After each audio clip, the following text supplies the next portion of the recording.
গতকাল সকাল 12টায় বেরিয়েছি, এসেছি রাত্রি 1টা থেকে 1:30 বাজে, তখন বাড়িতে পৌঁছেছি। মানে মারাত্মক সাংঘাতিক একটা এক্সপিরিয়েন্স হয়েছে।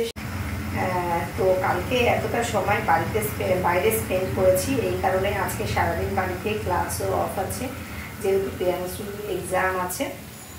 তো বায়না করেছে মাটন খাবে, আজকে ইঁচড় দিয়ে মাটন করছি, সেই রেসিপিটা তোমাদের সাথে শেয়ার করছি।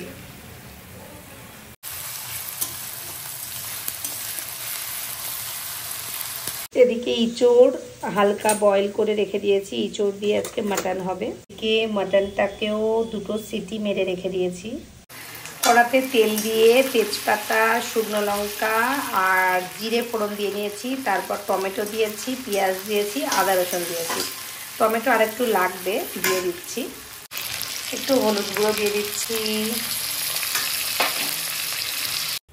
আমি আগে কখনোই আমার মেকআপের ভিডিও ছাড়া আমার কুকিংয়ের ভিডিও আমি পোস্ট করিনি বা কোনো রকম ব্লগ পোস্ট করিনি। তবে ইদানিং করে দেখছি আমার যারা পেজে ফ্যান ফলোয়ার্সরা রয়েছে তারা কুকিং ভীষণ পছন্দ করো, এবং তারা অনেকেই আছো যারা ফুড লাভার, সেটা আমি বুঝতে পেরেছি। তো সেই কারণেই আমার মেকআপের ভিডিওর সাথে সাথে আমি কিন্তু আমার কুকিংয়ের ভিডিও পোস্ট করি, শুধুমাত্র তোমাদের এই কারণে, তোমাদের যাতে ভালো লাগে। তোমাদের এই ভালোবাসার জন্যই আমি আজকে সমস্ত রকম ব্লগ তোমাদের সাথে শেয়ার করি।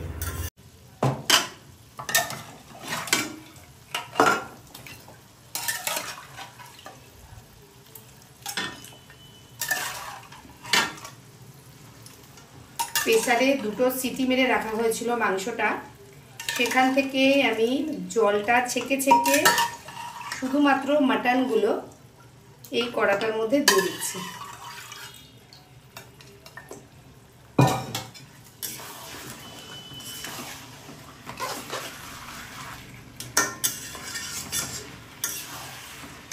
ব্যাস,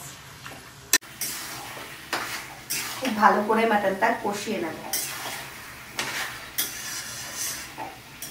মাটনটা যে আমি একটা সিটি মেরে নিয়েছিলাম, সেই সিটি মারার পর যে জলটা ছিল সেটার মধ্যে আমি আলুগুলো দিয়ে নিলাম, নিয়ে একটাই সিটি মারব। এরপরে আমি একটু ফুটিয়ে নিয়ে কষ ফেলে দেওয়া ইঁচড়গুলোকে ঢেলে দিলাম মাটনটার মধ্যে। দেখো এই যে ইঁচড় কিন্তু দিয়ে দিয়েছি আমি, ইঁচড় দিয়ে খুব ভালো করে কষানো হচ্ছে। দেখতে পাচ্ছ কালারটা কি সুন্দর এসছে। প্রেসার থেকে দেওয়া হচ্ছে মাংসের মধ্যে, জাস্ট একটা সিটি মেরেছি। যদি চটজলদি করতে চাও এইভাবে করবে। দেখো আলুগুলো যে আমি প্রেসারে একটা সিটি মেরেছি, সেখানে লঙ্কা দিয়ে নিয়েছি এবং নুন দিয়ে নিয়েছি। তারপরে আমি এই আলুগুলো একটা সিটি মেরে এই মাটনটার মধ্যে দিয়ে দিচ্ছি। এবার আমরা ভালো করে কষাবো।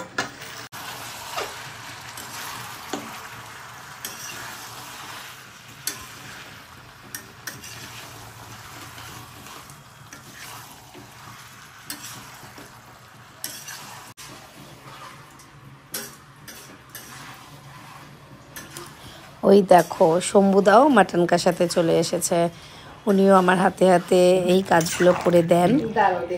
উনি অনেকটাই আমার হেল্প করেন, আমার প্রফেশনে হেল্প করেন এবং আমার পার্সোনাল কাজেও উনি হেল্প করেন।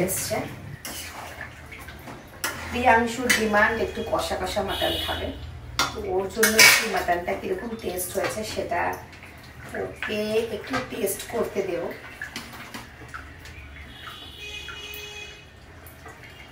ও টেস্ট করে বলবে কেমন হয়েছে, আর ও একটু কষা কষা জিনিস খেতে ভালোবাসে, ওকে টেস্ট করতে দিচ্ছি। প্রিয়াংশু খুব মন দিয়ে পড়াশোনা করছে, এক্সাম না। নাও প্রিয়াংশু, একটু পড়া হয়ে গেলে এটা তুমি টেস্ট করো, দেখো কেমন হয়েছে। এখনই নিও না, এখন গরম ভীষণ, তুমি একটু জাস্ট টেস্ট করে নাও, ঠিক আছে? আচ্ছা, একটু পড়াশোনা করে তারপর টেস্ট করো, ঠিক আছে? দেখি কিভাবে খাচ্ছিস, মাথাটা তোল, কেমন আছে?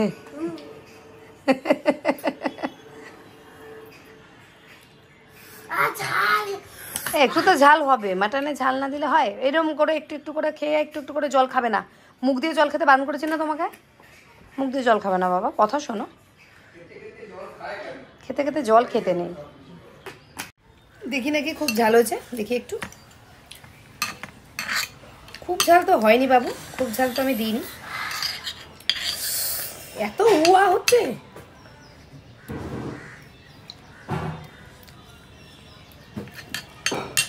এটুকু ঝাল খাওয়া যায়, দিদুন আরো ঝাল দেয়, সেটা খেয়ে খাস।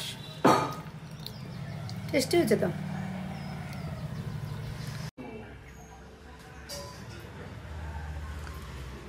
ইঁচড় দিয়ে মাংস খেয়ে দেখো কেমন হয়েছে।